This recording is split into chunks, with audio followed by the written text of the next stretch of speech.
জামালপুরের সরিষাবাড়ীতে যমুনা নদীর পানি কমতে শুরু করলেও বেড়ে গেছে নদী ভাঙনের প্রকোপ। যমুনার ভাঙনে গৃহহীন হয়ে পড়েছে প্রায় অর্ধশতাধিক পরিবার। এখনই নদী ভাঙন রোধ করতে না পারলে আরও শত শত পরিবারের শেষ সম্বলটুকু কেড়ে নেবে খরস্রোতা যমুনা। সরিষাবাড়ীর প্রতিনিধি মোস্তাক আহমেদ মনিরের তথ্যচিত্রে বিস্তারিত জানাচ্ছেন পলাশ খান। জামালপুরের সরিষাবাড়ীতে পানি কমে যাওয়ার সঙ্গে সঙ্গে ব্যাপক হারে বেড়েছে নদী ভাঙনের প্রকোপ। আরও আতঙ্কের বিষয় হচ্ছে যমুনা নদীর ভাঙনে ধীরে ধীরে মানচিত্র থেকেই হারাতে বসেছে উপকূলবর্তী একটি গ্রাম। গৃহহীন হয়ে পড়েছে সেখানকার প্রায় অর্ধশতাধিক পরিবার। এখনো কোনো সরকারি সাহায্য সহযোগিতা তাদের হাতে এসে পৌঁছায়নি। আর এখনই নদী ভাঙন রোধ করতে না পারলে আরও শত শত পরিবারের শেষ সম্বলটুকু কেড়ে নেবে খরস্রোতা যমুনা। সরিষাবাড়ী উপজেলার পিংনা ইউনিয়নটি একটি নদী ভাঙন কবলিত ইউনিয়ন। এই ইউনিয়নের মধ্য দিয়ে প্রবাহমান যমুনা নদীর করাল গ্রাসে বারবার নিঃস্ব হয় হাজারো পরিবার। যমুনার তাণ্ডবের ঝুঁকিতে রয়েছে দক্ষিণ নলসন্দা সরকারি প্রাথমিক বিদ্যালয়, মসজিদ এবং মাদ্রাসা সহ বিভিন্ন স্থাপনা। এই বাড়ি বিঠাগুড়া মিয়া ভোলা ভাল নয়, আমি এক জায়গাত বাসত করে এলাম। মুরব্বী মারা গেছে 4 মাস ধরে। এখন এই জায়গার থেকে আমি কোথায় যাব? এই বন্যার মধ্যে নদী নালার মধ্যে দিনের দিন ভেঙে চিরা যাইতেছে। এখন এই পোলাফান না কোন জায়গায় দাঁড়ামু? আপনারা আল্লাহ তাড়াতাড়ি এই জায়গাটা রক্ষা করে দেন। বহুত বাড়িঘর ভেঙে গেছে, দুধ জমির তেল নবাব নদীর গর্বে ছাই আমরা। এই দুঃখ কার কাছে গমু স্টিমারও কাইটা নদী বানাই থিয়ে গেছিল, আঙ্গের আর 4 বার ভেঙেছিল, আঙ্গের শেষ করে দিয়ে গেল। অতীতে 3টা গ্রাম ভেঙে গেছে। এটাই একটা ঠিকানা ছিল, কাটলতলা ঠিকানা। সেই কাটলতলাও নদীর বিলম্বে চলে যাইতেছে।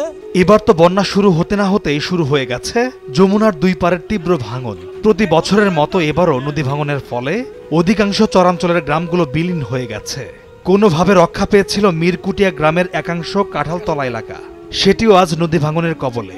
টানা 5 দিনের ভাঙনের ফলে নদীর বুকে বিলীন হয়ে গেছে এই এলাকার প্রায় 15টি বসত বাড়ি। অতি তাড়াতাড়ি এটা জিআই ব্যাগের জন্য এমপি মহোদয়ের কাছে আমরাও সুপারিশি, প্রধানমন্ত্রী শেখ হাসিনার কাছেও এই গ্রামে রক্ষার জন্য আপনার কাছে অতি তাড়াতাড়ি আমাদের এই গ্রামটা আপনারা রক্ষা করেন। জমি নাই, ঘর দুয়ার নাই, 2টা ঘর আছিল, আন্দোলন ঘর আছিল, পাকঘর আছিল, পাহানা আছিল, সব গেছে গা। জায়গায় নিয়ে থিয়ে দিছি বাবা। আঙ্গের চাই না জায়গা করে যাবো, আঙ্গের জায়গার ব্যবস্থা করে দেন।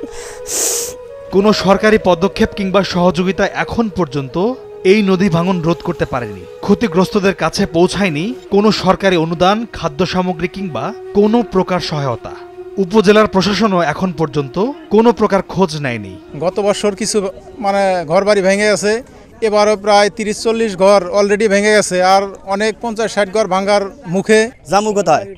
ঘর বাড়ি ভেঙে যাইতেছে, নেওয়ার মতো জায়গা নাই, সব জায়গায় পানি। এই জায়গাটুকু উঁচা ছিল।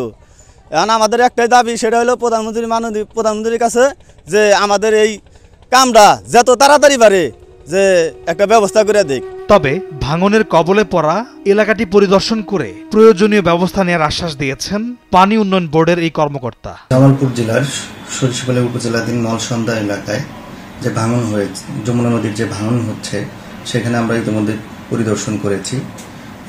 পরবর্তীতে ঊর্ধ্বতন কর্তৃপক্ষের সাথে পরামর্শ করে আমরা প্রয়োজনীয় ব্যবস্থা গ্রহণ করব। এই সমস্যা রোধে গা ছাড়া পদক্ষেপ নিয়ে কাজ করলে কখনোই এর সমাধান হবে না, বরং বারবার যমুনা নদীর ভাঙনে আরও হাজার হাজার পরিবার নিঃস্ব হবে এমন আশঙ্কা জানিয়ে অতি দ্রুত এর সমাধানে সরকার ও সংশ্লিষ্ট কর্তৃপক্ষকে এগিয়ে আসার আকুতি জানিয়েছেন নদী ভাঙনে নিঃস্ব শত শত পরিবার। পলাশ খান, নিউজ ডেস্ক, ভোরের কাগজ।